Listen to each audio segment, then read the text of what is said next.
पहला प्रश्न है, कर्म उदय किसे कहते हैं और उसके कितने भेद होते हैं? हमारे द्वारा जो अच्छे या बुरे परिणाम अर्थात कार्य किए जाते हैं, उसके जरिए जो कर्म हमारी आत्मा से बंधते हैं उसे कर्म कहते हैं।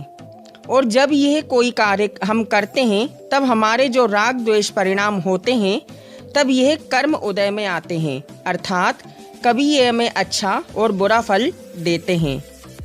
इनके 8 भेद होते हैं: ज्ञानावरण, दर्शनावरण, वेदनीय, मोहनीय, आयु, नाम, गोत्र और अंतराय।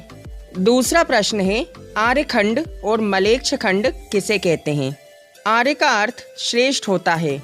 आर्य शब्द का प्रयोग महाकुल, कुलीन, सभ्य, सज्जन, साधु आदि के लिए पाया जाता है। जहाँ पर सदा ही धर्म रहता है, जहाँ तीर्थंकर नारायण जैसी पुण्य आत्मा जन्म लेती हैं, जिस भूमि से मोक्ष प्राप्त किया जाता है तथा जहाँ लोग नीति नियम अनुसार जीवन यापन करते हैं, ऐसे स्थान को आर्यखंड कहते हैं। जैसे भारत देश आर्यखंड कहलाता है, पर हमें अन्य देशों को अनार्य नहीं कहना चाहिए, क्योंकि पहले भूमि एक ही थी और सभी जगह धर्म था, पर समय के परिवर्तन के चलते आज अन्य धर्म हो गए और सब जगह धर्म की हानि हुई। आर्यखंड से विपरीत लक्षण वाले क्षेत्र को मलेच्छ खंड जानना चाहिए। जो अपने धर्म का आचरण करना छोड़ दिया हो, दुराचरण करते हों, दूसरों को कष्ट पहुंचाते हों, क्रोध करते हों, अविवेकी हों, वह सब मलेच्छ कहलाते हैं। अस्पष्ट भाषी अथवा ऐसी भाषा बोलने वाला जिनमें वर्णों का व्यक्त उच्चारण ना होता हो, जो सदा पाप कर्म करता हो, ऐसे स्थानों में रहने वाले को मलेच्छ और उनके स्थान को मलेच्छ खंड कहते हैं। तीसरा प्रश्न है, क्या रावण भी तीर्थंकर बनेंगे? ऐसा कहा जाता है कि रावण प्रतिनारायण था और जब लक्ष्मण ने उन्हें मारा तब वो मरकर तीसरे नरक को गया।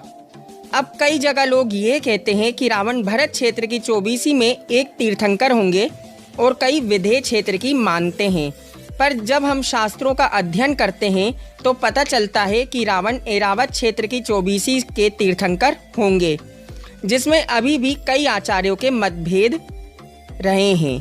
परमात्मा बनने से क्या लाभ है? प्रत्येक आत्मा सुखी होना चाहती है। परमात्मा पूर्ण निराकुल होने से अनंत सुखी होते हैं, इसलिए हमें परमात्मा बनने की भावना भाना चाहिए। समय शब्द के कितने अर्थ होते हैं?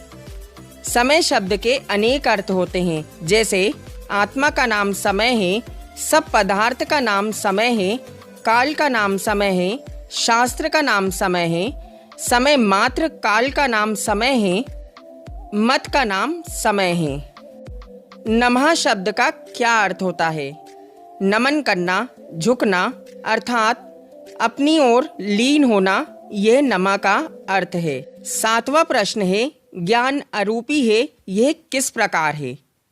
आत्मा का कोई रूप नहीं होता, ना ही उसमें गुण दिखाई देते हैं और उसकी पर्याय अर्थात उसकी आने वाली अवस्था दिखाई पड़ती है। इसलिए आत्मा का रूपी पदार्थों से किसी भी प्रकार से संबंध नहीं होता।